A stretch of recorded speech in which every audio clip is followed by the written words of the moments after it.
Hello everyone, welcome back to Dream UK.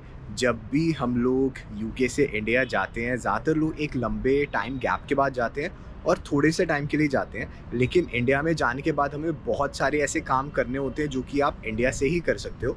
So important चीज़ों की list आज की वीडियो में हम डिस्कस करने वाले हैं और ये चीज़ें बहुत इंपॉर्टेंट हैं, तो इस वीडियो को एंड तक ज़रूर देखना सो दैट जब आप इंडिया आओ तो वो सारे इंपॉर्टेंट काम करके जाओ और आपको यूके में वापस जाने के बाद ये ना लगे कि ये काम छूट गया। So this video is very important and watch it till the end. तो जो सबसे पहला काम है वो है एनआरओ एनआरई अकाउंट खुलवाना। अगर आपका जो स्टेटस है वो रेजिडेंट से एनआरआई चेंज हो जाता है जब आप बाहर जाते हो, तो आपको यूके का सेविंग्स अकाउंट एनआरओ में कन्वर्ट कराना पड़ता है।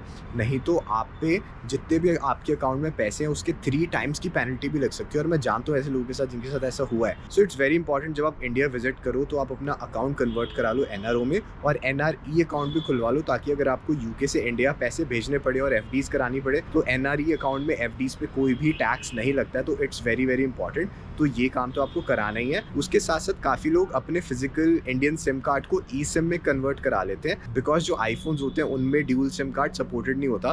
तो लोग अपना फिजिकल सिम यूके का रखते हैं और ई सिम रखते हैं इंडिया का, ताकि ओटीपीज रिसीव करने में 2 डिवाइसेस यूज़ ना करने पड़े। इसके बाद जब लोग इंडिया आते हैं वो अपना म्यूचुअल फंड्स का भी अकाउंट सेटअप कर लेते हैं, अगर ऑलरेडी उन्होंने वो नहीं करा हुआ है। बिकॉज जब आप इनिशियली अकाउंट सेटअप करते हो आपको केवाईसी जो होता है वो इंडिया से करना होता है, आपके फ़ोन पे ओटीपीज भी आते हैं और आपको वो अकाउंट सेटअप करना पड़ता है सारा। तो इट्स ऑलवेज़ बेटर कि आप जब यहाँ पर आए हो तभी वो अकाउंट सेटअप कर लो, और उसके बाद आप यूके से इंडिया में पैसे भेज के उस अकाउंट के थ्रू पैसे इन्वेस्ट भी कर सकते हो। अगला काम है कुछ चेकअप्स कराना। तो जब आप इंडिया विजिट करते हो आप अपना डेंटल चेकअप करा सकते हो, बिकॉज यूके में वो बहुत एक्सपेंसिव होता है। आप अपना हेल्थ चेकअप करा सकते हो जिसमें आपका ब्लड टेस्ट वगैरह आते हैं, उसमें आपके बॉडी में जो भी विटामिन की कमी होगी, कोई डेफिशिएंसी होगी, वो सारी पता लग जाएगी, ताकि आप प्रॉपर्ली उसी तरह की मेडिसिन अपने साथ ले जा पाओ। ज़्यादातर लोगों में ना विटामिन डी की डेफिशिएंसी आती है, तो वो तो आप लेके जा ही सकते हो, लेकिन उसके अलावा भी you need to make sure कि हर साल आप ये चेकअप करा के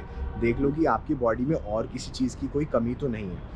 कुछ लोग मैंने देखे वो डर्मेटोलॉजिस्ट के पास भी जाते हैं, बिकॉज कई लोगों को स्किन से रिलेटेड कुछ प्रॉब्लम्स होती हैं या फिर और चीज़ों से रिलेटेड उनको इश्यूज़ होते हैं, तो वो डर्मेटोलॉजिस्ट के पास भी चले जाते हैं। सो आपका बॉडी चेकअप हो गया, डर्मेटोलॉजिस्ट हो गया, और आपका डेंटल चेकअप हो गया, ये भी आपको इंडिया में रहते रहते करा लेना। एंड सिंस आप इंडिया विजिट कर रहे हो तो आपकी जो भी एक्सपायर्ड मेडिसिन है यूके में उनको आप कोशिश करो स्वैप करा लो नई मेडिसिन से जो बाद में एक्सपायर होंगी, क्योंकि कई सारी मेडिसिन जो आप इंडिया में लेने के लिए हैबिचुअल होते हैं वो यूके में इतना इजीली मिलती नहीं, या फिर डॉक्टर प्रिस्क्राइब नहीं करता है। और इसके साथ साथ जो सप्लीमेंट्स होते हैं वो तो आप यूके से भी ले सकते हो, लेकिन अगर आप इंडिया से भी लेके चले जाओ तो उसमें कोई बुराई नहीं है, जैसे आपका B12 हो गया, विटामिन डी हो गया, तो ये सब चीज़ें। और अगर आप यूके से इंडिया में 2 चेक इन बैग्स लेकर आए और आपके पास इनफ वेट है, तो आई वुड ऑल्सो रिकमेंड कि आप काफ़ी सारे ग्रोसरी आइटम्स, अपने जो इंडियन ग्रोसरी आइटम्स होते हैं वो यूके ले जाओ। इवन दो यूके में भी अब बहुत सारी चीज़ें मिलती हैं, लेकिन यू नो जो प्राइस आपको इंडिया में मिलेगा उतना अच्छा प्राइस आपको यूके में ना मिले।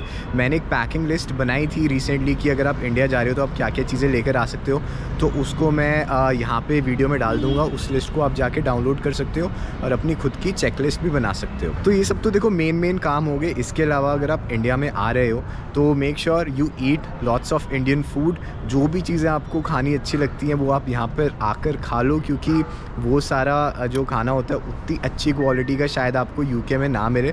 So make your time worthwhile, and I would also recommend you to spend lots of time with your family. जब हम यहाँ पर आते हैं तो फ्रेंड्स के साथ तो बहुत ज़्यादा टाइम स्पेंड करते हैं, हमारी चेकलिस्ट बनी होती है किन किन लोगों से मिलना है, लेकिन उस चक्कर में आप पेरेंट्स के साथ कम टाइम मत स्पेंड करना, बिकॉज उनसे भी आप काफ़ी लंबे टाइम के बाद मिलते हो। एंड ग्रोसरी वाले पॉइंट पे मैं एक और चीज़ ऐड करना चाहता हूँ कि ग्रोसरी तो आप ले ही लोगे, लेकिन उसके साथ साथ आप कुछ अपना होममेड फूड भी लेकर जा सकते हो, जिसमें कि आपका घी आ सकता है, पिकल्स आ सकते हैं, अगर आपको लड्डू अच्छे लगते हैं घर के बने हुए, या फिर और कोई फूड आइटम जिसकी शेल्फ लाइफ ज़्यादा होती है, लंबी होती है, उसको आप अपने साथ लेके जा सकते हो। And last but not the least, अगर आप यूके वापस जा रहे हो इंडिया से, तो आपके जो दोस्त हैं यूके में उनके लिए आप कुछ चीज़ें लेकर जा सकते हो इंडिया से। कोई छोटे मोटे प्रेजेंट्स लेके जा सकते हो, फूड आइटम्स लेके जा सकते हो, बिकॉज़ वहाँ के लोग ये चीज़ बहुत पसंद करते हैं। मेरे तो कलीग्स ने मेरे को बोला है कि मैं जब इंडिया से वापस आऊँ वहाँ पे तो कुछ